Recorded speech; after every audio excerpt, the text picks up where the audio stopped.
नमस्कार दोस्तों, मैं हूं अभिषेक और आज मैं बात करने जा रहा हूं लेखक अमरकांत द्वारा लिखी गई कहानी जिसका शीर्षक है बहादुर।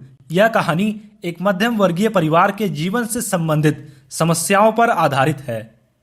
इस कहानी में एक बेसहारा पहाड़ी लड़के की मार्मिक कथा का वर्णन किया गया है। तो चलिए दोस्तों, शुरू से इस कहानी को समझने की कोशिश करते हैं। दिल बहादुर लगभग 12-13 वर्ष का एक पहाड़ी नेपाली लड़का है।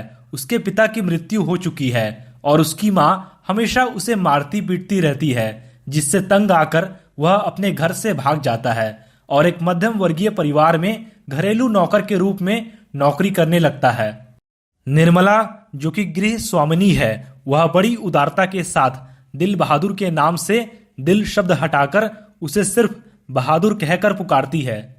बहादुर अत्यंत परिश्रमी, हंसमुख और ईमानदार लड़का है। वह अपनी मेहनत से पूरे घर को साफ सुथरा रखता है और घर के सभी सदस्यों की सभी आवश्यकताओं को पूरा करता है। उसके आने से परिवार के सभी सदस्य बड़े ही आलसी बन गए हैं।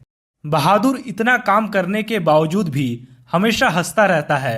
हंसना और हंसाना मानो उसकी आदत बन गई थी। वह रात में सोते समय कोई न कोई गीत जरूर गुनगुनाता है। निर्मला का बड़ा लड़का किशोर एक बिगड़ा हुआ लड़का था, जो कि शान शौकत और रूप से रहना पसंद करता था। उसने अपने सारे काम बहादुर को सौंप दिए थे। यदि बहादुर उसके काम में थोड़ी सी भी लापरवाही करता था तो वह बहादुर को गालियां देता था। वह छोटी छोटी गलती पर बहादुर को पीटता भी था। बहादुर पिटाई खाकर एक कोने में चुपचाप खड़ा हो जाता था और कुछ देर बाद घर के कामों में पहले की तरह जुट जाता था। एक दिन किशोर ने बहादुर को सुअर का बच्चा कह दिया, जिससे उसके स्वाभिमान को ठेस पहुंची और उसने किशोर का काम करने से मना कर दिया।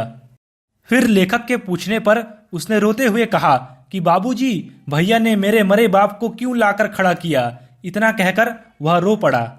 धीरे धीरे निर्मला के व्यवहार में भी अंतर आने लगा और अब उसने बहादुर के लिए रोटियां सेकनी बंद कर दी और वह भी बहादुर पर हाथ उठाने लगी।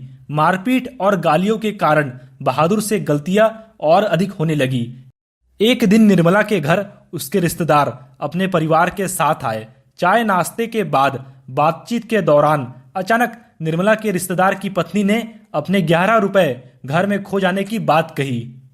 घर के सभी लोगों ने बहादुर पर ही शक किया। बहादुर के लगातार मना करने के बावजूद उसे डराया, धमकाया और पीटा गया। बहादुर पर लगा यह आरोप झूठा था, इसलिए वह लगातार इससे इनकार करता रहा और अंत में लेखक ने भी उसे बहुत पीटा। इस घटना के बाद से घर के सभी सदस्य बहादुर को संदेह की नजर से देखने लगे। बहादुर भी बहुत ही दुखी रहने लगा। अब उसके अंदर इस परिवार के लोगों के प्रति अपनापन नहीं रहा। एक दिन उसके हाथ से सील छूटकर गिर गई और 2 टुकड़े हो गए। फिर पिटाई के डर और लोगों के क्रूर और असभ्य व्यवहार से तंग आकर वह अपना सारा सामान घर में ही छोड़कर कहीं चला गया। वह अपना कोई भी सामान लेकर नहीं गया। निर्मला के पति और किशोर को बहादुर की ईमानदारी पर विश्वास हो गया था। वे लोग जानते थे कि रिश्तेदार के रुपए उसने नहीं चुराए थे।